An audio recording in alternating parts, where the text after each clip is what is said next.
देवग्रुप तारानगर में आपका स्वागत करता हूं।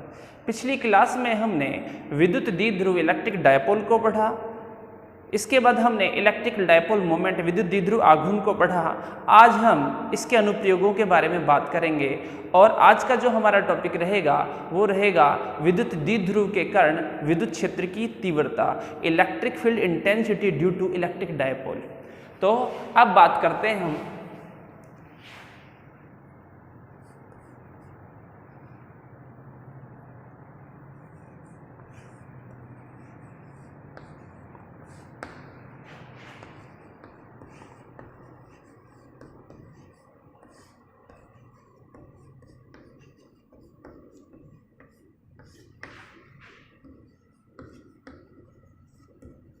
विद्युत द्विध्रुव के कारण विद्युत क्षेत्र की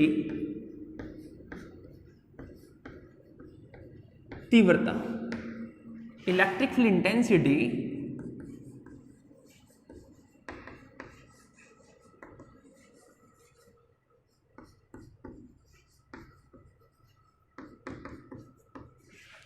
ड्यू टू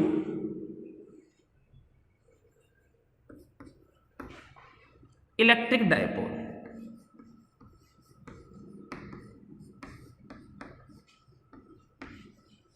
तो ये हमारा टॉपिक रहेगा, electric field intensity due to electric dipole. तो मैंने इससे पहले विद्युत द्विध्रुव के बारे में बताया। विद्युत द्विध्रुव आखिर होता क्या है? मैंने बताया था जब दो बिंदु आवेशों को बहुत ही अत्यल्प दूरी पर रखा जाता है तो ये जो व्यवस्था है, ये जो अरेंजमेंट है, ये विद्युत द्विध्रुव कहलाता है। और विद्युत द्विध्रुव आघूर्ण के बारे में बताया था कि किसी एक आवेश का परिमाण और उनके जो बीच की जो दूरी है, इसके गुणनफल को, इसके मल्टीप्लिकेशंस को हम क्या कहते हैं? विद्युत द्विध्रुव आघूर्ण, जिसको P से डिनोट करते हैं हम। P बराबर में Q इंटू में 2L, मैंने जो फॉर्मूला दिया था। लेकिन आज हम जो बात करेंगे विद्युत द्विध्रुव के कारण विद्युत क्षेत्र की तीव्रता। लेकिन इसमें दो स्थितियां हैं, क्योंकि विद्युत द्विध्रुव में दो आवेश होते हैं। एक आवेश पर ऋणात्मक आवेश होता है और दूसरे आवेश पर धनात्मक आवेश होता है।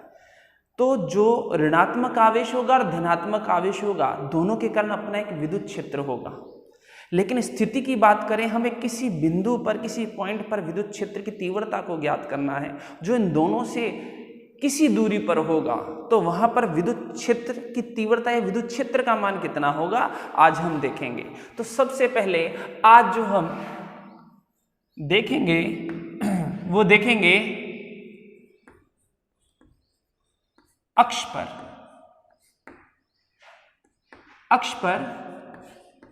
विद्युत क्षेत्र, अक्ष पर विद्युत क्षेत्र। तो विद्युत द्विध्रुव के कारण उसकी अक्षीय रेखा पर या अक्ष पर विद्युत क्षेत्र का मान ज्ञात करना, विद्युत क्षेत्र की तीव्रता को ज्ञात करना। तो आज हमारा ये टॉपिक रहेगा। तो इसको हम देखते हैं।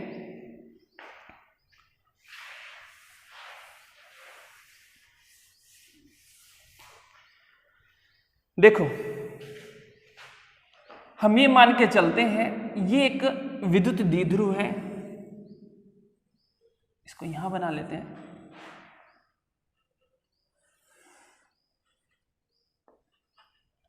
ये हमारे पास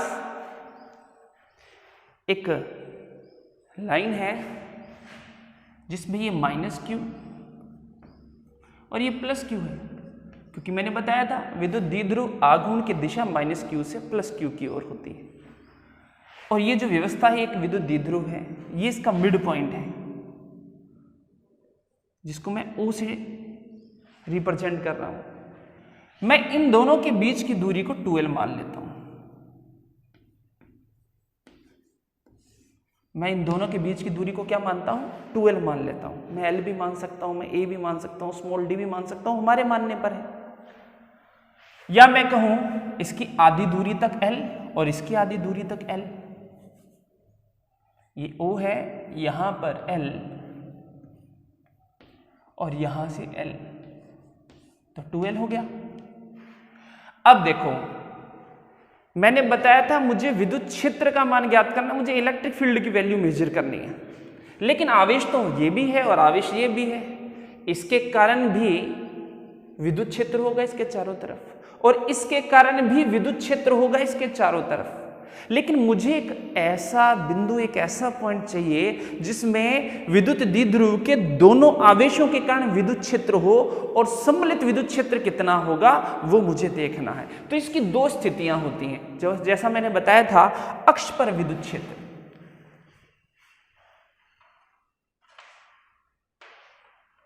अक्ष पर विद्युत क्षेत्र।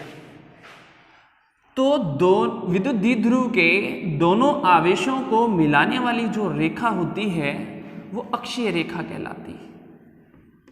ये कौन सी रेखा है? अक्षीय रेखा।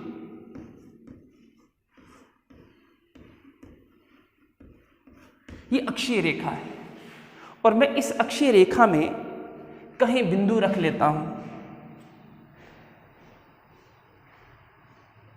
ये, और इसको मैं P से डिनोट करता हूं। तो विद्युत द्विध्रुव के दोनों आवेशों को मिलाने वाली जो सीधी रेखा होती है वो अक्षीय रेखा कहलाती है। और इस अक्षीय रेखा के किसी बिंदु P पर मुझे विद्युत क्षेत्र का मान ज्ञात करना है। तो हमें क्या, इस अक्षीय रेखा पर स्थित बिंदु पर विद्युत क्षेत्र का मान ज्ञात करना है। इसलिए यहां पर हम विद्युत द्विध्रुव के कारण उसकी अक्षीय रेखा पर स्थित किसी बिंदु पर विद्युत क्षेत्र का मान ज्ञात करते हैं। ऐसा हमारा ये टॉपिक है। अब इसमें हम क्या करेंगे, यहां बिंदु P है, इस बिंदु P पर -q से और +q के कारण जो भी विद्युत क्षेत्र का मान होगा इसका सम्मिलित मान हम ज्ञात करेंगे। हम ये मान के चलते हैं स्मॉल o से स्मॉल r दूरी पर कोई बिंदु P स्थित है जिस पर हमें विद्युत क्षेत्र का मान ज्ञात करना है। तो सबसे पहले अगर हम देखें +q से इस बिंदु P पर स्थित, ये जो है इस बिंदु P पर स्थित, बिंदु P पर जो ये बिंदु है इस पर विद्युत क्षेत्र का मान ज्ञात करेंगे। क्योंकि बिंदु P +q के पास में है इसलिए विद्युत क्षेत्र का मान ज़्यादा होगा, और -q की दूरी इस बिंदु P से दूर है इसलिए इसमें विद्युत क्षेत्र का मान कम होगा। तो सबसे पहले आता है विद्युत द्विध्रुव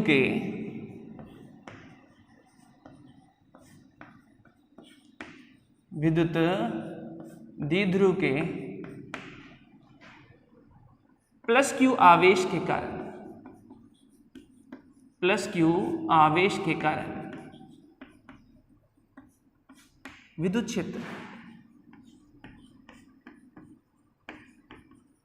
अब देखो इसे, मैंने बताया -q +q को मिलाने वाली जो सीधी रेखा होती है अक्षीय रेखा होती है, और +q जो आवेश होता है उसमें विद्युत क्षेत्र की दिशा इसके बाहर की ओर होती है, जैसा कि पहले वाली क्लास में बताया जा चुका है। तो मैं ये मान के चलता हूँ +q के कारण इस बिंदु P पर जो विद्युत क्षेत्र की दिशा है वो E1 है, जिसकी दिशा इस +q से बाहर की ओर होती है, और -q के कारण इस बिंदु P पर विद्युत क्षेत्र की दिशा -q की ओर होगी, और इस -q के कारण इस बिंदु P पर जो विद्युत क्षेत्र का जो मान है उसको हम मान के चलते हैं वो E2 है, जिसकी दिशा इधर है,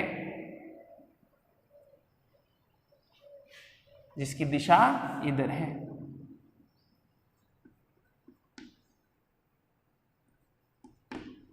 लेकिन मुझे बिंदु P पर कुल विद्युत क्षेत्र का मान ज्ञात करना, वो देखो कैसे करेंगे। तो विद्युत द्विध्रुव के +q आवेश के कारण विद्युत क्षेत्र, इसको हम ले लेते हैं क्योंकि +q इस बिंदु P के पास में, इसलिए विद्युत क्षेत्र का मान ज्यादा होगा, और इसके कारण जो विद्युत क्षेत्र है वो है E1।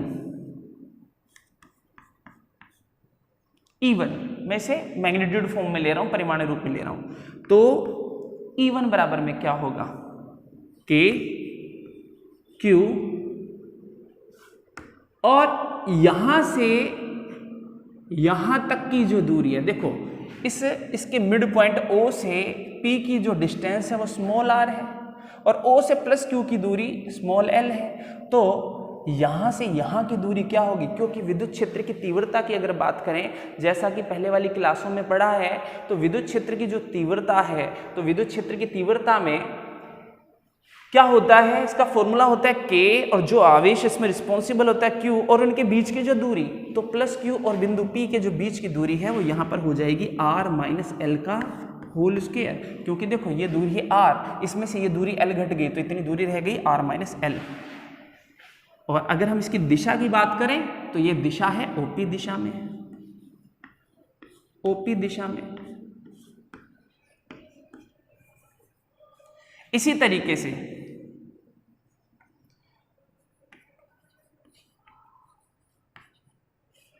विद्युत द्विध्रुव के माइनस Q आवेश के कारण जो विद्युत क्षेत्र होगा वो क्या हो, इसको हमने E2 माना था और ये हो जाएगा K मैग्नीट्यूड Q ही है। लेकिन देखो माइनस Q से इस बिंदु P की जो दूरी है, यहाँ से यहाँ तक की दूरी स्मॉल r है और यहाँ से यहाँ की दूरी स्मॉल l है, इसलिए हमने इसको 2l लिया था ताकि हम इजीली सोल्व करें। तो टोटल दूरी होगी यहाँ से यहाँ से l और यहाँ से r, मतलब r प्लस l। जैसा कि विद्युत क्षेत्र का फॉर्मूला होता है कि Q अपॉन में उनके बीच की दूरी का स्क्वायर, मतलब स्मॉल r स्क्वायर, लेकिन यहाँ से इसकी जो दूरी है वो है r प्लस एल, तो इसलिए r प्लस एल का होल स्क्वायर हो जाएगा और ये हो जाएगा PO दिशा में। या इसको हम यहाँ पर इसको A मान लेते हैं, A पर माइनस Q है, इसको B मान लेते हैं, B पर प्लस Q है, तो हम इसको यहाँ लिख सकते हैं BP दिशा में और इसको लिख सकते हैं हम PA दिशा में, PA दिशा में। मैं ये मान के चल लेता हूँ A पर माइनस Q है, विद्युत द्विध्रुव के B पर प्लस Q है, इसका मिड पॉइंट O है, तो यहाँ से B से इस P की दूरी बहुत कम है, तो ये इनके बीच की दूरी r माइनस एल है, इसलिए क्या हो गया E1 बराबर KQ अपॉन में r माइनस एल का होल स्क्वायर हो गया। यहाँ से इसकी दूरी r प्लस एल है, तो यहाँ पर विद्युत क्षेत्र की परिभाषा के अनुसार KQ अपॉन में r प्लस एल का होल स्क्वायर हो गया। तो ये चीज़ हो चुकी है हमारी, ये समीकरण फर्स्ट एंड ये समीकरण सेकेंड। अब बात करें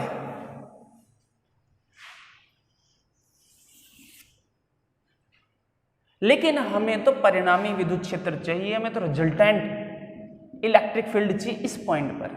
अब देखो इस बिंदु P पर प्लस Q के कारण विद्युत क्षेत्र E1 था जो इस दिशा में था, इस बिंदु P पर माइनस Q के कारण जो विद्युत क्षेत्र था वो इस दिशा में था। एक इधर है एक इधर है, लेकिन बड़ा कौन है, बड़ा वो होगा जो कि इस बिंदु P के पास में होगा। तो इस बिंदु P के पास में प्लस Q है, प्लस Q के कारण विद्युत क्षेत्र E1 है, इसलिए E1 बड़ा होगा किससे, E2 से। तो हम यहां लिख सकते हैं E1 बड़ा है E2 से, E1 बड़ा है E2 से, इसलिए क्या होगा, P पर जो परिणामी विद्युत क्षेत्र होगा जिसको हम E ले रहे हैं वो E1 माइनस E2 होगा। वो क्या होगा, minus E2। In magnitude form अगर देखें तो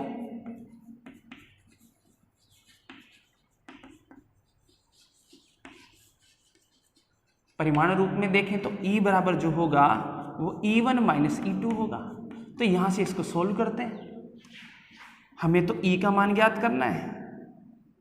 तो E1 का मान था हमारे पास इक्वेशन फर्स्ट के अकॉर्डिंग KQ अपॉन में R माइनस एल का होल स्क्वायर, माइनस E2 जो था वो था KQ अपॉन में R प्लस एल का होल स्क्वायर।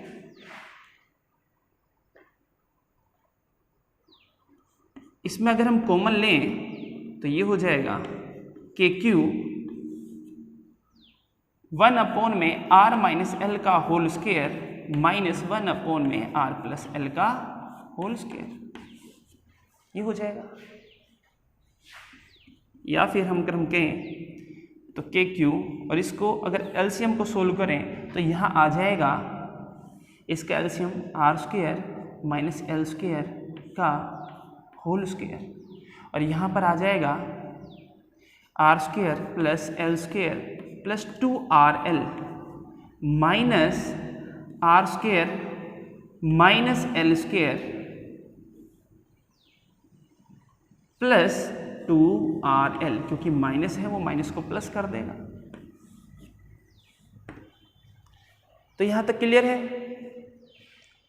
इसको हमने सोल्व किया। अब देखो इसे, इस आर स्क्वायर से ये आर स्क्वायर गया, इस एल स्क्वायर से ये एल स्क्वायर गया, तो हमारे पास बचा यहाँ पर 4RL और R square minus L square का होल स्क्वायर, यहाँ पर ये बचा। तो यहां तक तुमने देखा। इसके बाद अगर बात करें इससे आगे की,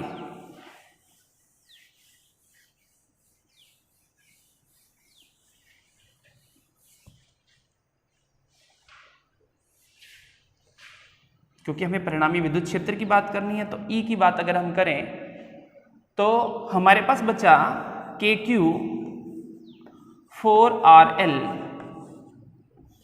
और इसके बाद आता है R square minus L square का होल स्क्वायर, जैसा कि हमने वहां से लिया। अब देखो हम इसको कुछ इस तरीके से एडजस्ट करेंगे कि हम इसको विद्युत द्विध्रुव आघूर्ण के पदों में लिख सकें, क्योंकि हमें एक चीज पता है और वो ये है, अगर मैं इसको ऐसे लिखता हूं कि Q इंटू में 2L,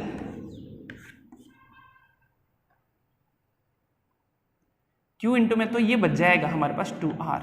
तो देखो KQ 4 2 इंटू 2 4RL, तो मैं इसको इस फॉर्म में लिख देता हूं और R square minus L square का होल स्क्वायर।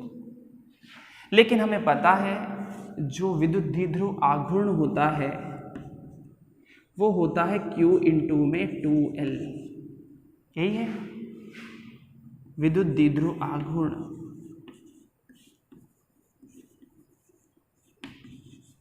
जो विद्युत द्विध्रुव आघूर्ण जो है वो small p equals to Q into में 2L, तो इसको हम स्मॉल p लिख सकते हैं, विद्युत द्विध्रुव आघूर्ण के पदों में लिख सकते हैं। और अगर हम उसके पदों में लिखते हैं तो यहाँ पर हो जाएगा 2KPR, R square minus L square का होल स्क्वायर। यहाँ तक क्लियर है? तो इसको नोट कर सकते हो। इसके बाद चलो इधर देखते हैं।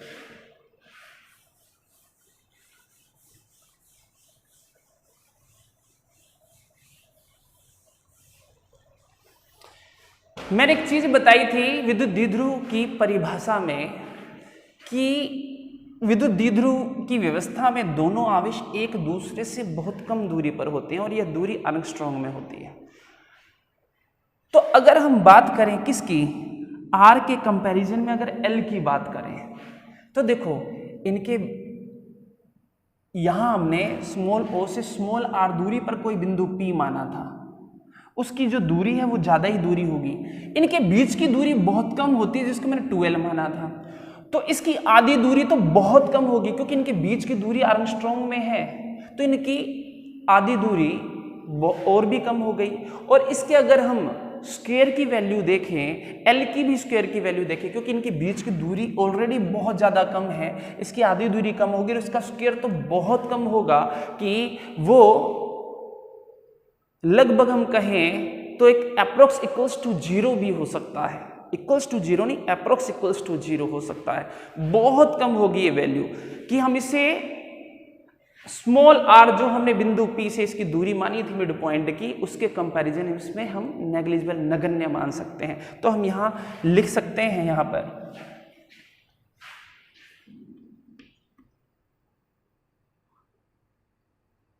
r जो है वो बहुत बड़ा है L से, इसलिए L स्क्वायर को R स्क्वायर, क्योंकि R स्क्वायर बहुत बड़ा हो जाएगा इस L स्क्वायर से, L स्क्वायर को R स्क्वायर की तुलना में नगण्य मानने पर क्या हो जाएगा, इसको हम इस फॉर्म में लिख सकते हैं, ये KPR हो जाएगा और यहां पर आ जाएगा R स्क्वायर का स्क्वायर, क्योंकि L स्क्वायर को हमने R स्क्वायर से कंपैरिजन करके इसको नगण्य मान लिया है। या फिर हम कहें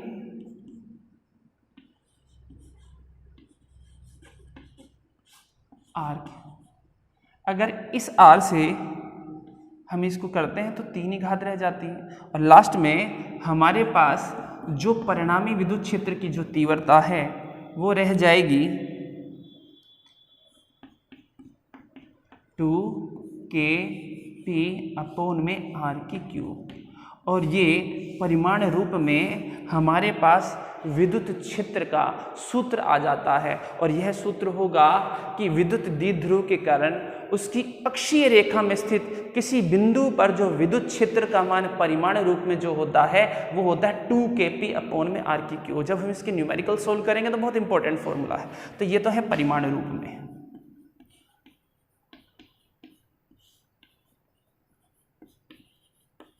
अगर हम इन वेक्टर फॉर्म लिखें,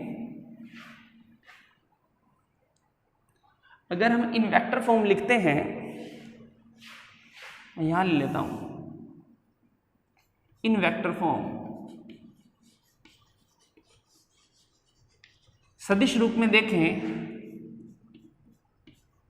तो देखो सीधी सी बात है, मैंने बताया था विद्युत द्विध्रुव आघूर्ण की दिशा -q से +q की ओर होती है और जो परिणामी विद्युत क्षेत्र की दिशा है, क्योंकि E1 E2 से बड़ा है इसलिए जो परिणामी विद्युत क्षेत्र की दिशा होगी वो भी किसकी दिशा में होगी, विद्युत द्विध्रुव आघूर्ण की दिशा में होगी, -q से +q की ओर होगी, इसलिए यहां पर पॉजिटिव साइन आएगा। ये हम लिख देते हैं अक्ष 2kp जो कि एक वेक्टर क्वांटिटी है, सदिश राशि है r³ और यहां पर आ।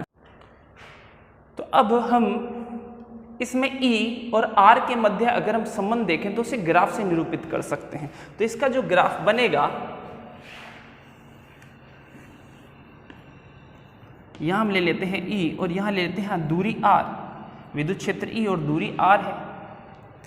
क्योंकि हम एक चीज पता है, जैसा कि हम फॉर्मूले देख रहे हैं, जो E है वो डायरेक्टली प्रोपोर्शनल टू 1/r³ है, इसके समानुपाती है 1/r³ के विद्युत क्षेत्र, इसलिए इसका जो ग्राफ बनेगा कुछ इस तरीके से बनेगा, इस तरीके का ग्राफ बनेगा। तो ये जो हमारा टॉपिक है वो है विद्युत द्विध्रुव के कारण उसकी अक्षीय रेखा पर स्थित बिंदु P पर विद्युत क्षेत्र का मान ज्ञात करना। नेक्स्ट टॉपिक में हम करेंगे इसी विद्युत द्विध्रुव के कारण इसकी निरक्षीय रेखा पर स्थित किसी बिंदु पर विद्युत क्षेत्र का मान ज्ञात करना। धन्यवाद।